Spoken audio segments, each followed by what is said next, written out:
1960 దశాబ్దంలో ప్రజలు రాత్రి ఆకాశంలో వీనస్ ని చూసినప్పుడు అది అన్ని నక్షత్రాల కంటే ఎక్కువగా ప్రకాశవంతంగా కనిపించేది. దూరం నుంచి అది శాంతంగా అందంగా కనిపించేది, చీకటి ఆకాశంలో వేలాడుతున్న మెరిసే ముత్యంలా. కానీ ఈ అందం వెనక ఒక పెద్ద పజిల్ దాగి ఉంది. అది సైంటిస్టులను అల్లకల్లోలం చేసింది. ఆ గ్రహాన్ని చుట్టుముట్టిన మందపాటి మేఘాలు అంత దట్టంగా ఉండేవి. ఏ టెలిస్కోప్ తోనూ దాని సర్ఫేస్ ఒక చిన్న ముక్క భాగం కూడా కనిపించేది కాదు. ప్రతి ఫోటోలో కేవలం తెల్లటి మంచు మాత్రమే కనిపించేది. ఈ రహస్యమే అతిపెద్ద ప్రశ్నగా మారింది. ఆ మేఘాల వెనక సాధారణ ప్రపంచం దాగి ఉందా, లేక ప్రకృతి కావాలనే దాచిపెట్టిన ఏదో ఉందా? అప్పటి వరకు ఎవ్వరికీ సరైన ఇన్ఫర్మేషన్ లేదు. కొందరు సైంటిస్టులు వీనస్ పైన బురద మైదానాలు ఉండొచ్చని అనుకున్నారు. కొందరికి అక్కడ సముద్రాలు ఉండొచ్చని అనిపించింది. చాలా మంది జీవం పుట్టుకకు అనుకూలమైన పరిస్థితులు ఉండొచ్చని కూడా భావించారు. ఎందుకంటే సైజులో వీనస్ భూమితో దాదాపు సమానంగా ఉండేవాడు. దాని సైజు, మాసు, సూర్యుడి నుంచి దూరం అన్ని భూమితో పోలికగా ఉండేవి.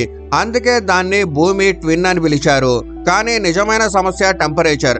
రేడియో సిగ్నల్స్ నుంచి వచ్చిన మొదటి డేటా వీనస్ సర్ఫేస్ చాలా వేడిగా ఉండొచ్చని చెప్పాయి, బహుశా 100 డిగ్రీల సెల్సియస్ వరకు. తర్వాత అంచనాలు గాజు కూడా కరిగేంత టెంపరేచర్ ఉండొచ్చని చెప్పాయి. ఇది ఎవ్వరికీ అర్థం కాలేదు. గ్రహం భూమి లాంటిదైతే ఇంత వేడిగా ఎలా ఉంటుంది? ఇక్కడే ఒక నిర్ణయం తీసుకున్నారు. అంచనాలు వేయడం కంటే డైరెక్ట్ గా వెళ్లి చూడడమే మంచిది అని. అప్పుడు అంతరిక్ష రేసు పీక్స్ లో ఉంది. సోవియట్ యూనియన్, అమెరికా రెండు ఒకదాన్ని మించి ఒకటి రాణించాలని ప్రయత్నిస్తున్నాయి. సోవియట్ యూనియన్ ఇప్పటికే స్పుత్నిక్ మొదటి మనిషి అంతరిక్షంలోకి పంపి ప్రపంచాన్ని ఆశ్చర్యపరిచింది. ఇప్పుడు నెక్స్ట్ పెద్ద లక్ష్యం మరొక గ్రహంకు చేరడం. మార్స్ గ్రహం మనుషుల ఊహల్లో నిండి ఉన్న అది చాలా దూరంలో ఉంది. అదే టైంలో వీనస్ ప్రతి 19 నెలలకు భూమికి అతి దగ్గరగా వచ్చేవాడు. దూరం తక్కువ, ఫ్యూయల్ తక్కువ, మిషన్ విజయావకాశాలు ఎక్కువ. అందుకే సోవియట్ సైంటిస్టులు వాళ్ళ ఫస్ట్ గంభీరమైన ప్లానెట్ మిషన్ ను వీనస్ వైపు పంపాలని నిర్ణయించారు. 1961లో మొదటిసారి ఒక అంతరిక్ష నౌక తయారు చేశారు. దానికి పేరు పెట్టారు వెనరా, అంటే వీనస్ అని. ఇది సాధారణ ఫ్లైబై మాత్రమే కాదు, ప్లాన్ ఏంటంటే అక్కడికి చేరి డేటాను పంపడం, అవకాశం దొరికితే వాతావరణంలోకి ప్రవేశించడం. కానీ అప్పటి టెక్నాలజీ ఇంకా స్టార్టింగ్ స్టేజ్ లోనే ఉంది. ఎక్స్పీరియన్స్ చాలా లిమిటెడ్. రాకెట్ పైకి ఎగిరింది, కానీ కొన్ని నిమిషాల్లోనే కంట్రోల్ కోల్పోయి మిషన్ ఫెయిల్ అయింది. తర్వాత రెండో ప్రయత్నం, మూడో ప్రయత్నం. ప్రతిసారి ఏదో ఒక టెక్నికల్ సమస్య అడ్డుకుంటుంది. అయినా పని ఆగలేదు. ప్రతి ఫెయిల్యూర్ తర్వాత ఇంజనీర్లు కారణాలు వెతికారు, డిజైన్ ను బెటర్ చేశారు, కొత్త స్పేస్ షిప్స్ తయారు చేసి మళ్ళీ ప్రయత్నించారు. స్లోగా క్లియర్ అయింది. నిజమైన ఛాలెంజ్ దూరం కాదు, వీనస్ క్రూరమైన కెమికల్ వాతావరణం అని. సైంటిస్టులకు ముందే అనుమానం ఉంది. అక్కడి ప్రెషర్ సాధారణంగా ఎక్కువగా ఉండొచ్చు. అది భూమి కంటే పలు రెట్లు ఎక్కువైతే సాధారణ మెటల్ తో చేసిన స్పేస్ షిప్ క్షణాల్లో ఆవిరైపోతుంది. టెంపరేచరు హద్దు మీరితే లోపలి ఎలక్ట్రానిక్స్ అంతా కాలిపోతుంది. అంటే ఇది కేవలం అంతరిక్ష యాత్ర కాదు, మనుషులు తయారు చేసిన మిషన్స్ కూడా నిలబడలేని ప్రదేశంలో దిగే ప్రయత్నం. అందుకే వెనారా స్పేస్ షిప్ ను ట్యాంక్ లాగా బలంగా తయారు చేశారు. బయట నిర్మాణం మందపాటి మెటల్స్ తో, లోపల ఇన్సులేషన్, ప్రత్యేక కూలింగ్ సిస్టమ్స్, ఎలక్ట్రానిక్స్ ను వేడి నుంచి కాపాడేందుకు లేయర్స్ గా ప్యాక్ చేశారు. ప్రతి గ్రాము బరువు పెరిగిన బలం అవసరం. 1964 నుంచి 1966 మధ్య చాలా మిషన్లు పంపారు. కొన్ని దారి మధ్యలోనే కాంటాక్ట్స్ కోల్పోయాయి, కొన్ని వీనస్ వరకు చేరలేదు, కొన్ని వాతావరణంలో ప్రవేశించగానే నాశనమయ్యాయి. కానీ ఈ ఫెయిల్యూర్స్ నుంచి ఒకటైతే దొరికింది, అది డేటా. మొదటిసారి తెలిసింది వీనస్ వాతావరణం దాదాపు పూర్తిగా కార్బన్ డైఆక్సైడ్ తో నిండి ఉంది అని. ఆక్సిజన్ దాదాపు లేదు. మేఘాల్లో సల్ఫ్యూరిక్ యాసిడ్ ఉంది. టెంపరేచర్ అంచనాల కంటే చాలా ఎక్కువ. ఇలా ప్రతి కొత్త ఇన్ఫర్మేషన్ తో డిజైన్ మరింత బరువైంది. ఇప్పుడు క్లియర్ అయింది, సాధారణ స్పేస్ షిప్ అక్కడ జీవించలేదు. దాన్ని పూర్తిగా సీల్ చేసిన అతి ఎక్కువ ప్రెషర్ ని తట్టుకునే నిర్మాణంగా మార్చాలి అని. బయట భయంకరమైన వేడిని కొంతసేపైనా ఆపే రక్షక కవచం లాంటిది. అప్పుడు 1967లో కొత్త మిషన్ ని పంపారు, వెనరా 4. ఈసారి లక్ష్యం కేవలం ల్యాండింగ్ కాదు, వాతావరణ వాతావరణంలోకి దిగుతూ కంటిన్యూస్ గా మెజర్మెంట్స్ తీసుకోవడం. స్పేస్ షిప్ వీనస్ దగ్గరకు చేరింది. పారాషూట్ తెరుచుకుంది. నెమ్మదిగా క్రిందకి దిగుతుంది. సెన్సార్లు పనిచేస్తున్నాయి. డేటా వస్తుంది. టెంపరేచర్ పెరుగుతుంది. ప్రెషరు వేగంగా పెరుగుతుంది. ప్రతి కొన్ని సెకండ్స్ కు కొత్త నెంబర్స్. అవి ఆశ్చర్యపరిచేవి. ఎంత కిందకి దిగుతుందో అంత భయంకరమైన వాతావరణం. అప్పుడే సిగ్నల్ ఆగిపోయింది. బయట ప్రెషరు, టెంపరేచర్ దాని లిమిట్స్ హద్దు దాటగానే సిగ్నల్ అదృశ్యమయ్యేది. తర్వాత అనాలిసిస్ లో తెలిసింది అది సర్ఫేస్ వరకు చేరలేదు అని. కానీ ఈ మిషన్ ఒక పెద్ద నిజాన్ని బయటకు తీసింది. వీనస్ మెత్తని లేదా బురద ప్రపంచం కాదు. అది ఒక బట్టి. ఒత్తిడి అంత ఎక్కువ. ఎర్త్ సబ్మెరీన్ కూడా నిలబడలేదు. టెంపరేచర్ అంత ఎక్కువ. మెటల్స్ కరిగిపోతాయి. ఇప్పుడు టార్గెట్ మారింది. ముందు ఏముందో చూద్దాం అనుకున్నారు. కానీ ఇప్పుడు మనం అక్కడ కొన్ని నిమిషాలైనా జీవించగలమా అనే వరకు వచ్చింది. సోవియట్ సైంటిస్టులు నిర్ణయించారు నెక్స్ట్ షిప్ కేవలం బలంగా కాదు, దాదాపు సక్సెస్ఫుల్ గా ఉండాలి అని. కొన్ని నిమిషాలైనా ఆ నరకం లాంటి ప్రపంచంలో నిలబడాలి. ఎందుకంటే ఆ కొన్ని నిమిషాలే వీనస్ నిజమైన ముఖం చూపించడానికి చాలు. ఇక్కడి నుంచే నిజమైన వెనెరా కార్యక్రమం ప్రారంభమైంది. ఇది సాధారణ మిషన్ కాదు. మనిషి ప్రకృతి యొక్క అతి భయంకర పరీక్షను ఛాలెంజ్ చేస్తున్న ధైర్య సాహసం. మొదటిసారి మనిషి మరొక గ్రహం సర్ఫేస్ ని తాకేందుకు రెడీ అవుతున్నాడు. వెనెరా 4 ఫెయిల్యూర్ అన్ని తప్పుడు కాన్సెప్ట్ ను తీసేసింది. వీనస్ రహస్యమైంది మాత్రమే కాదు, ప్రమాదకరమని ప్రూవ్ అయింది. అక్కడ ప్రెషరు భూమి కంటే డజన్ల రెట్లు ఎక్కువ. టెంపరేచరు మెటల్స్ కరిగేంత. ఈసారి తప్పుకు ఆస్కారం అయితే లేదు. ఏదో ఒక షిప్ నిలబడాలి, లేదంటే మళ్ళీ సైలెన్స్ అవుతుంది. సోవియట్ ఇంజనీర్లు రిస్క్ తీసుకోకుండా డైరెక్ట్ గా పాత్ ని తీసుకున్నారు. వీనస్ పైన దిగడం సముద్ర లోతుల్లో సబ్మెరీన్ దించడం లాంటిదని భావించారు. అందుకే ల్యాండర్ ను అదే ఆలోచనతో డిజైన్ చేశారు. షిప్ గుండ్రంగా తయారు చేశారు. ఎందుకంటే గుండ్రటి నిర్మాణం ప్రెషర్ ని సమానంగా డిస్ట్రిబ్యూట్ చేస్తుంది. బయట షెల్ మందంగా ప్రత్యేక టైటానియం బలమైన స్టీల్ వాడారు. లోపల ఎలక్ట్రానిక్స్ ను వేడి నుంచి కాపాడేందుకు multiple layers insulation, cooling systems ని యాడ్ చేశారు. ఎందుకంటే దిగిన తర్వాత కొంతసేపు టెంపరేచర్ కంట్రోల్లో ఉంచేందుకు. అయితే ప్రతి భాగం ఒకే టార్గెట్ గా తయారు చేశారు, కొన్ని నిమిషాలు జీవించడం కోసం. 1969, 1970ల మధ్య చాలా పరీక్షలు జరిగాయి. చిన్న చిన్న మార్పులు చేశారు. చివరికి కొత్త షిప్ రెడీ అయింది, వెనెరా 7. ఇది ఇప్పటి వరకు ఏ గ్రహం పైనైనా దించడానికి తయారైన అతి బలమైన అంతరిక్ష నౌక. 1970 ఆగస్టు 7న దీన్ని లాంచ్ చేశారు. రాకెట్ దాని భూమి ఆర్బిట్ నుంచి బయటికి నెట్టేసింది. ఆ తర్వాత నెలల తరబడి సైలెంట్ గా అంతరిక్షంలో ప్రయాణం చేసింది. అంటే లక్షల కిలోమీటర్ల ప్రయాణం శబ్దం లేకుండా. చివరికి డిసెంబర్లో వీనస్ దగ్గరకు చేరింది. ఇక నిజమైన టెస్ట్ స్టార్ట్ అయింది. ల్యాండరు మెయిన్ షిప్ నుంచి విడిపోయి డైరెక్ట్ గా గ్రహం వైపు కదులుతుంది. వాతావరణాన్ని తాకగానే బయట టెంపరేచర్ వేగంగా పెరిగింది. గాలి అంత గాఢంగా ఉండడంతో ఫ్రిక్షన్ వల్ల బయట సర్ఫేసు ఎర్రగా మారసాగింది. ఉల్కలా కిందకు దూసుకెళ్తుంది. వాతావరణంలో లోతుగా దిగిన వెంటనే పారాచూట్ తెరుచుకుంది. ల్యాండర్ వేగం నెమ్మదిగా తగ్గింది. అదే టైంలో సెన్సార్స్ యాక్టివేట్ అయ్యి టెంపరేచరు, ప్రెషరు, హైట్ రీడింగ్స్ భూమికి పంపుతున్నాయి. కంట్రోల్ రూమ్ లో సైంటిస్టులు ప్రతి సెకండ్ కు స్క్రీన్ పైన డేటా చూస్తున్నారు. మొదట్లో అంతా సాధారణంగా కనిపించింది. కానీ ఒక సమస్య తలెత్తింది. పారాచూట్ టెంపరీగా దెబ్బతింది.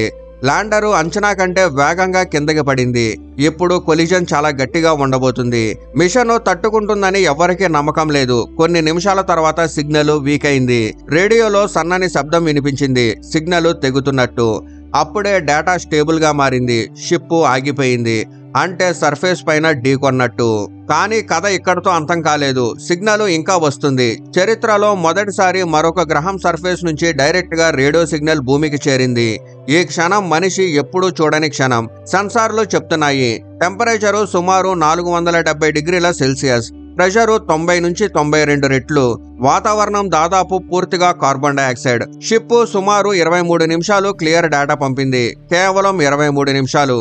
కానీ 23 నిమిషాలే ప్రపంచ జ్ఞానాన్ని మార్చడానికి చాలు. ఇప్పుడు ప్రూవ్ అయింది వీనస్ చేరడం సాధ్యమేనని. ఇది కేవలం థియరీ కాదు, రియాలిటీ. వెనెరా 7 ఒక తలుపు తెరిచింది. నెక్స్ట్ అడుగు నెంబర్స్ మాత్రమే కాదు, ఫోటోలు. ఎందుకంటే ఒకరు సొంత కళ్లతో సర్ఫేస్ ని చూడనంత వరకు గ్రహం గురించి నిజమైన అవగాహన రాదు.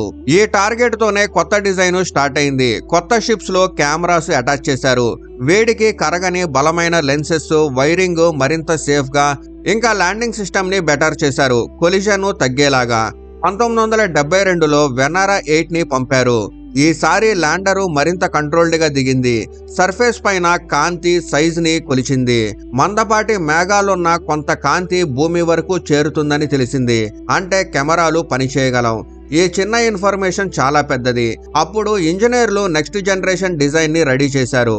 ఈసారి బరువైన బలమైన ల్యాండర్ 2 కెమెరాలతో సర్ఫేస్ ని మొదటి ఫోటోలు తీసేందుకు, నేల షేప్ ని అర్థం చేసుకోవడానికి డ్రిల్, ఇంకా ప్రత్యేక సెన్సార్స్, భయంకరమైన ప్రెషర్ ని తట్టుకునే బలమైన కాళ్లపైన నిలబెట్టారు.